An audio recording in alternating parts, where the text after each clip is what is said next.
வாழ்க வளமுடன். அனைத்து அன்புள்ளங்களுக்கும் வாழ்க வளமுடன். குருவின் நினைவில் நின்று குருவினது ஒரு சிந்தனையை நாம் சிந்திப்போம். மௌனம் மனிதகுலத்தை காக்கும் என்று குரு கூறுகிறார். ஆன்மாவில் நடக்கும் மாபெரும் நிகழ்ச்சி மௌனம். நாம் பேசாத போது இறைவன் நம்முடன் பேசுவான். இந்த உண்மையை நாம் உணர வேண்டும் என்று சொன்னால் மௌனத்தில் நாம் ஆழ்ந்து சிந்திக்க வேண்டும்.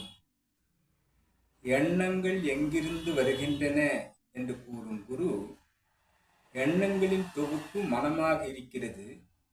மனதினுடைய ஒரு தனிப்பட்ட சிறப்பு இயக்கம் எண்ணமாகிறது. இறைவன் செய்து கொண்டிருக்கும் வேலை என்ன என்று பார்க்கும்போது, கருமையத்தில் எண்ணம் சொல் செயலால் நாம் நிகழ்த்தும் அத்தனையும் பதிவு செய்து கொண்டும், தக்க சமயம் வரும்போது அதை விரித்து காண்பித்துக் கொண்டும் இருப்பது இறைவனின் வேலை.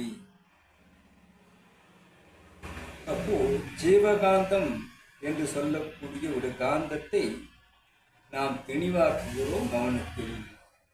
இந்த ஜீவகாந்தத்தை செலவு செய்துதான் புலன் வழியாக நாம் வாழ்க்கையை நடத்துகிறோம்.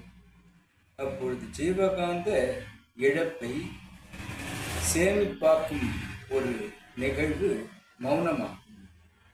மௌனம் இருப்பதின் நோக்கம் என்னவாக இருக்கிறது என்று பார்க்கும்போது, காந்த சேமிப்பு, தவம், ஆழ்மன தவமாக அமைத்தல், புலன் அடக்கம் பெறுதல், தொந்தரவு இல்லாமல் மௌனம் நிறைவேறுதல். மௌனம் என்பது ஒரு பொக்கிஷம் ஆகும். இந்த பொக்கிஷத்தை நாம் பெற்றுக்கொண்டு நமது வாழ்க்கைக்காக பயன்படுத்தி கொள்ள வேண்டும். மௌன காலத்தில் செய்ய வேண்டியது என்ன என்று பார்த்தால், தேவை, தேவையற்றது, இவை அனைத்தும் நம் உள்ளிருந்து வெளிவரும். அதை குறிப்பு எடுத்துக் கொள்ளுங்கள் என்று குரு கூறுகிறார். தேவை நன்மையை செய்பவை, நல் பலனை நமக்கு அளிப்பவை, இவைகளை சங்கற்பம் செய்து